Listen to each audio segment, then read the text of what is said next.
Ang Ginoo manaa kaninyo. Kinutlo gikan sa Ebanghelyo sumala ni San Mateo. Unya si Jesus mingon, O Amahan, Ginoo sa langit ug sa yuta, nagpasalamat ako kanimo kay gipadayag mo man ngadto sa mga walay kahibalo ang imong gililong sa mga maalamon ug sa mga makinaadmanon. Oo, Amahan, natuman kini kay mao man ang imong gusto ug pagbuot. Ang akong Amahan naghatag kanako sa tanang butang. Walay nakaila sa anak, gawas sa Amahan, ug walay nakaila sa Amahan, gawas sa anak, ug kadtong mga tawo nga buot sa anak nga makaila sa Amahan. Umari kamo kanako kamong tanan nga gikapuyan ug gibug-atan sa inyong gipas-an, ug papahalayon ko kamo. Isangon ang akong yugo ug sundan ninyo ako, kay malumo ako ug mapaubsanon sa espiritu, ug makapahulay kamo. Sayon ang yugo nga akong ihatag kaninyo, ug gaan ang ipapas-an ko kaninyo. Maigsoon ko ni Kristo ang Ebanghelyo sa Ginoo.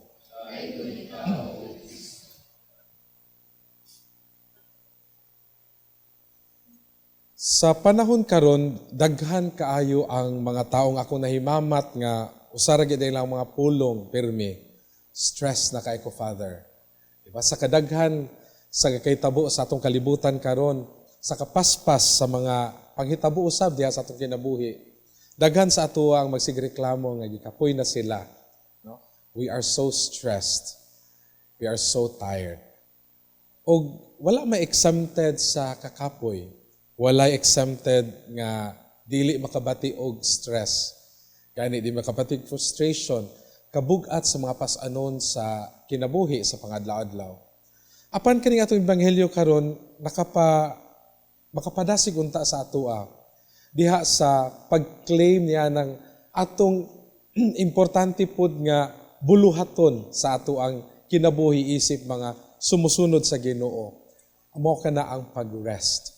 If God on the seventh day after creating everything in the world rested, kita po di ay nga sumusunod ni Kristo, gitawag po sa inana nga activity, that of resting. Sa akong kaugalingong kasinatian, ang matinud-anon nga pagpahulay or rest na sunod sa upat ka pulong nga muspell out po ni anang pulong nga rest. Whenever I try to rest, no? To relax. Ang first ginakubuhaton is to always remember what God has done in my life. Kay usahay ang makahatag sa ato og kanang magpanik bitaw ta, kanang makalimot ta nga naay Ginoo nga nag-uban kanato this far in our life.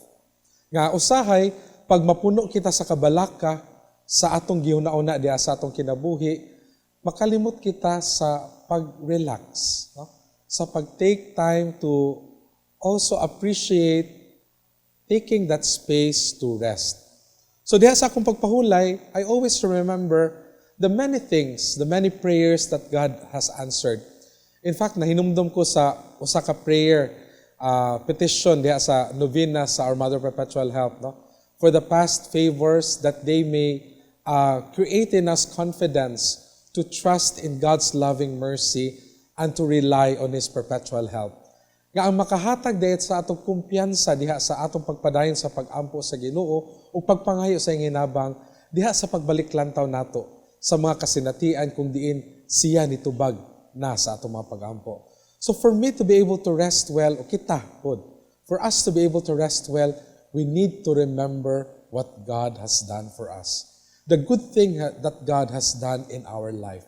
Second, diha sa pagpahinumdom, paghinumdom usab nga ang Ginoo nagpaila sa iyang kaugalingon nga siya si Emmanuel, a God who always journeys with us. So kung sa man ang season sa atong life karon, naabot sa kalipay, kasubo, kasakit, no? Naabot diha sa season of emptiness, hopelessness. We are reminded that God is Emmanuel. Buot pasabot nga ang Ginoo kanunay naguban sa atoa bisan unsa pa ang kadangpan nato sa kinabuhi.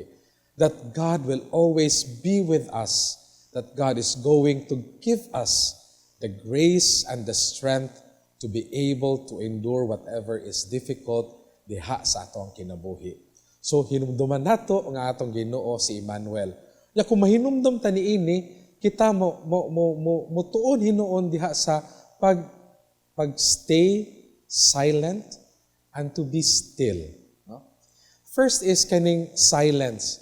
Saka noisy sa kalibutan karon, no? It's very important that our way of resting is to empty our minds, our eyes, our ears from hearing all this noise and toxins, no, in the world.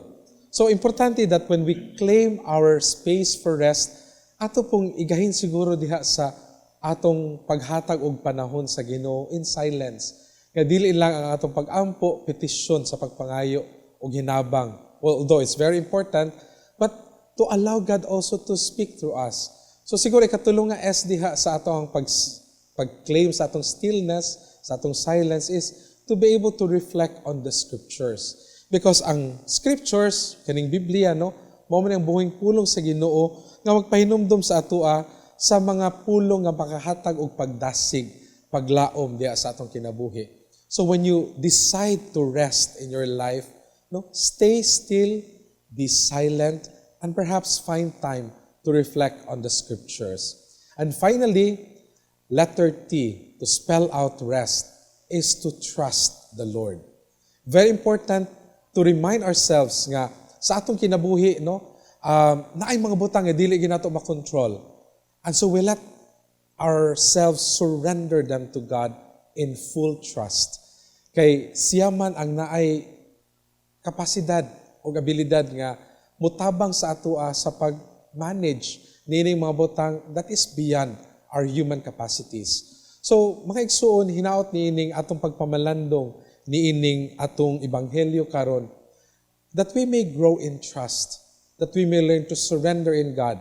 And we can arrive in that when we make it a practice ng paghinumdom to remember the goodness of God, to remember that letter E, He is Emmanuel, a God who is always with us. Kanunay muuban, muduyog, mudasig kanato. And finally, to stay still, to be silent, and to let the Scripture speak to us, that the Word of God may give us the encouragement and the trust that we need to continue fighting, no, for what we have stand for in our life. So diha sa atong pagpadayon ng Santos nga Misa, atong isalig usab atong mga kabug-aton nga gipas-an diha sa atong kinabuhi. Nga kita kanunay unta ubanan sa Ginoo, bubuan sa iyang grasya, nga kita musalig magpadayon sa paghinumdom, pag-ila nga siya si Emmanuel, o padayon diha sa pagmamalandong, and we let Him teach us what it means to rest and to stay still. Sana nga, sana all. Shalom.